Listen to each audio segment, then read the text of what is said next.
Hello, my name is Thomas Karbowski, and this is Project 2.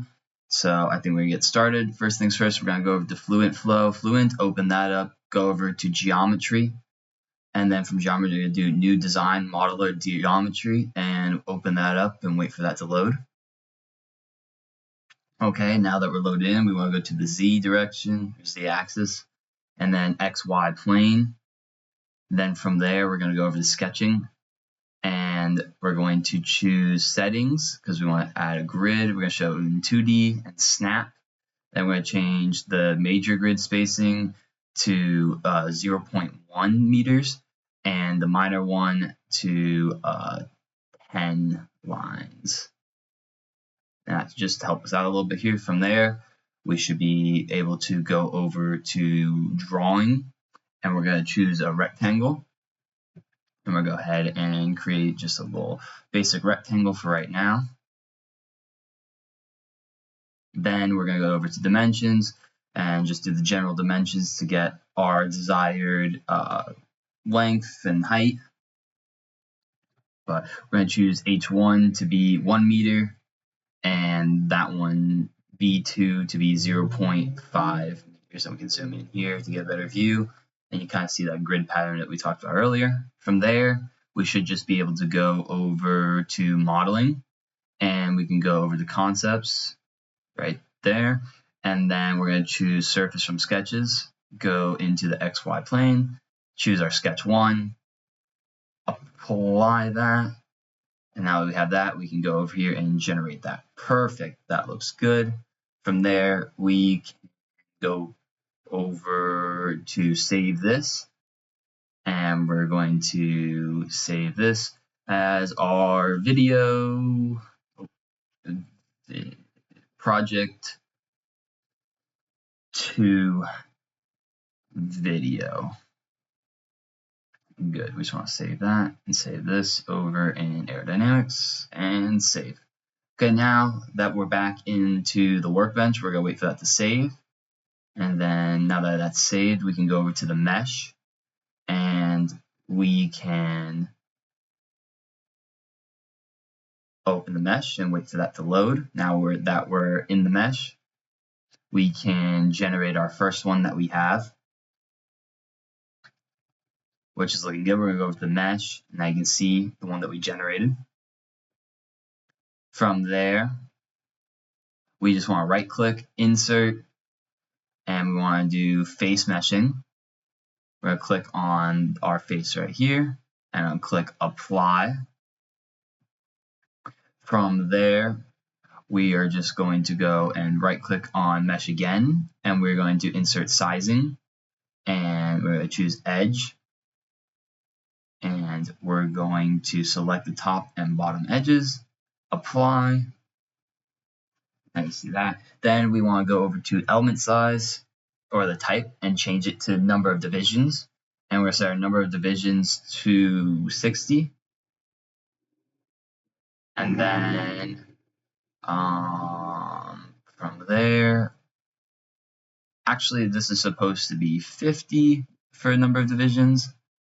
That looks good. And then we can generate that.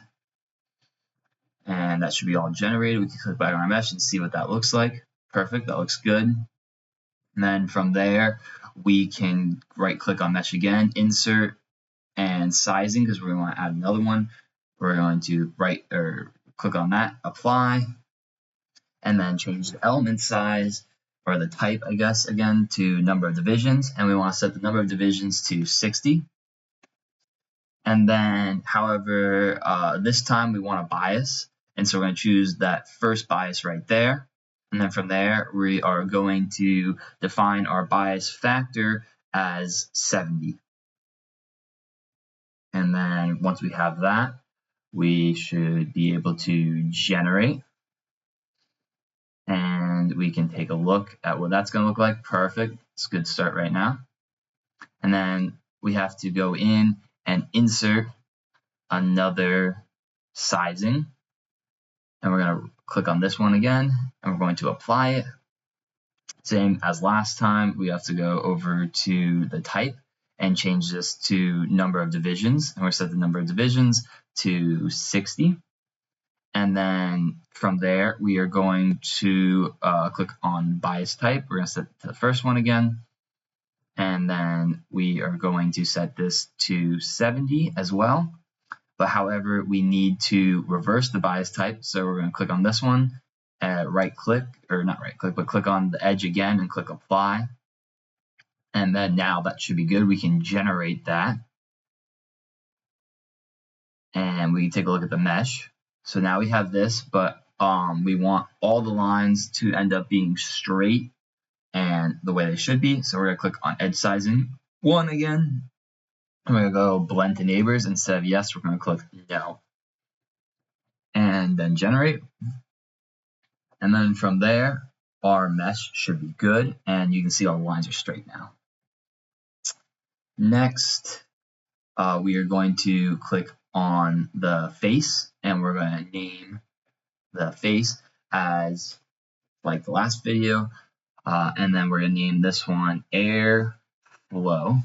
We're going to click OK, and then next we are going to click on the edge tool again, and we're going to name this one as the inlet. And then next, we are going to name this one as the outlet.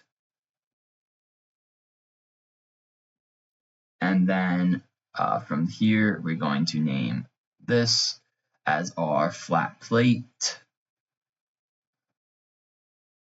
And then we're going to click OK. And then finally, we just have to name the top one. Same way, click N and say field pressure is what we're going to call it. Okay.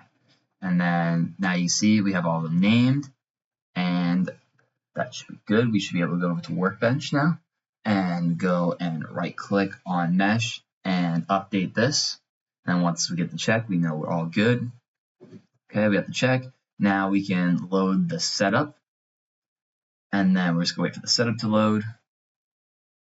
And now that we have the setup, we're going to choose double precision, start. Okay, wait for this to load again. And now that everything's all loaded in, we can go over to models, and we're going to open up models. We're going to choose this as viscous, and we're going to change K omega to laminar, and we're going to click OK. And then from there, we're just going to go over to materials, and we're going to open up materials. We're going to click on fluid, and then we're going to choose air. And then from our project, we know that this is going to be 1.2, and then the viscosity is going to be 1.8.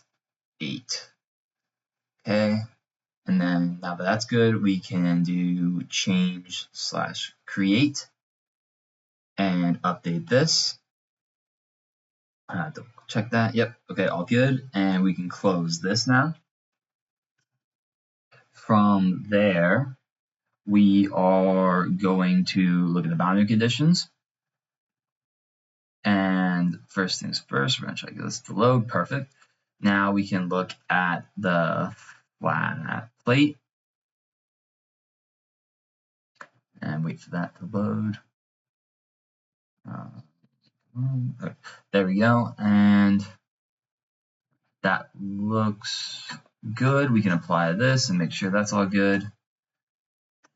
And then we can go over to the inlet.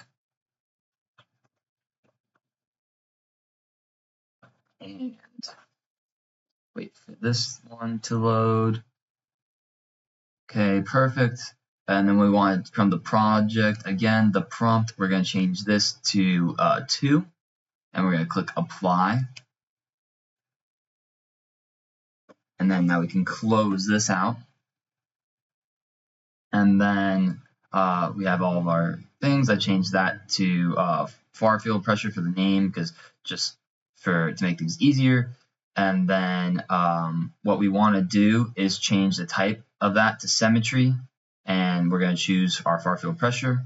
From there, we are now able to go over to the monitors section, and we're going to open up residual, and we're going to increase this number right here, I guess decrease you should say, to get a more accurate number. And we're going to add 3 zeros. From here, now we are able to go over to initialization, and we are going to do standard initialization, and we're going to compute from the inlet. Okay, should be good. I think that's okay. And then we are going to just initialize. Hopefully no problems with that. Okay, I think should. Okay, we went to that. Perfect. Okay, should be good now. From here, we just want to go over to the run calculation. We're going to set the number of iterations to 500, and then we are going to calculate this, and let's let this run. Sometimes it takes a second.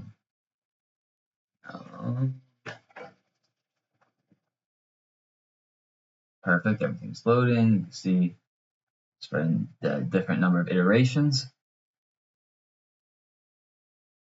Okay, and the calculation was complete, so that's good.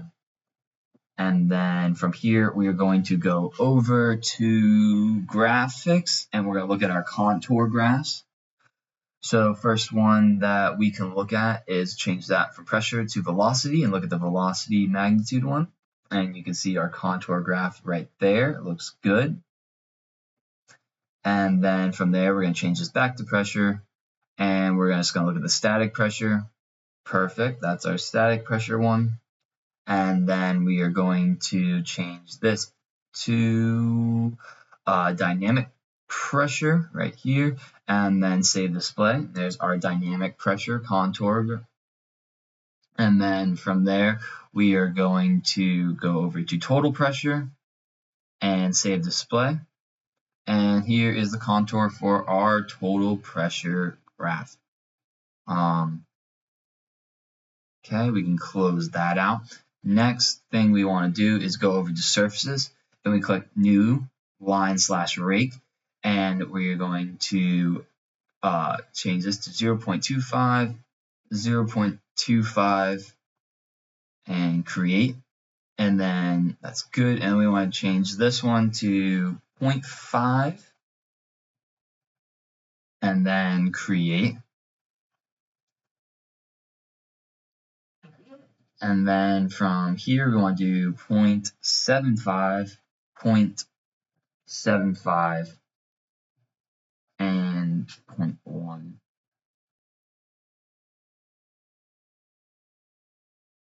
Okay.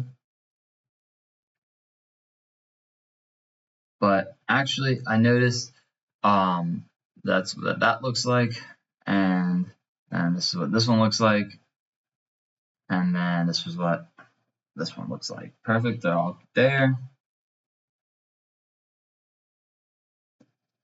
And then we should be able to go over to plots, do XY plot, and we want to change this one to 0, the Y to a 1, and then we're going to go with the y-axis function. We're going to change this from pressure to velocity, and then we're going to change velocity of magnitude to the x velocity, and then we have this one as the direction vector, and then we should be able to go to 6 and say should be able to save/plot.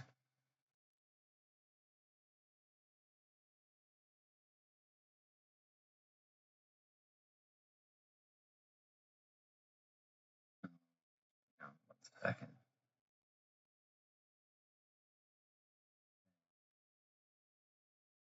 Not showing up, but have our 7 and our 8, but I don't know why line 6 is not showing up. Okay, I think this should fix it. I mean, first things first, I'm gonna go in here and try and change this one to 0.5 as well. And just change this for naming purposes to line 1. And then I'm gonna change this one to I'm just gonna close this one out back out again. We're gonna open this one back up. Perfect. We're gonna change this one to line 2. And then we're going to change this one to line 3. Okay, and then hopefully that should fix it. But now I should be able to go back to the XY plots. I just want to open the one that we had already, but just wait for that to load. Okay, now we got this back open, and we should be able to choose line 1. Okay, all right, well, it still appears messed up. So I actually went back and fixed this. I'll show you what I did. I went over to line 1, and I just had to mess with the endpoints. I switched to 0.25, 0.25, and 0.5. I switched line 2, how it was, but pretty much added 0.5, 0.5, 0.5. And then finally I did 0.75, 0.75, 0.5. So that way everything is on the same scale, and I was able to go back into the XY plot and set all the different lines. So we can just go through them again. We're gonna say here's line 1, and then we have line 2, and then we have line 3. Perfect. And then we put them all on the same graph, like the project required, and then you can see clearly right there, there is our velocities versus the position graph. Perfect. From here we can close this out and go to the new XY plot. And what we want to do is leave it like that, but we want to change this to wall fluxes, and we want to get the wall shear stress of our flat plate. And there you go. There is the shear stress for our flat plate. And then from here, we can go and create a new one. Close this one real fast. And then create new XY plot and do the same thing. We're going to change this one to wall fluxes. And then we're going to change this one from wall shear stress to skin friction coefficient. And then we are going to choose flat plate and slave plot, and then we should be able to take a look and see what we have here for our last XY plot that we should need. And then from here, one last thing that we can do is go over to reports and go over to forces. And we're going to choose the flat plate, and we can print this out to see all the different forces and whatever we need, but most importantly we have the drag coefficient and for total, and then we can also look at this from the y direction, which puts 1 print. And you can see all those totals and forces and everything that we need for this one as well. But we're going to switch this back to the x direction vector and print those out again. So that should be everything that we have and that we need. So thank you again for watching the video.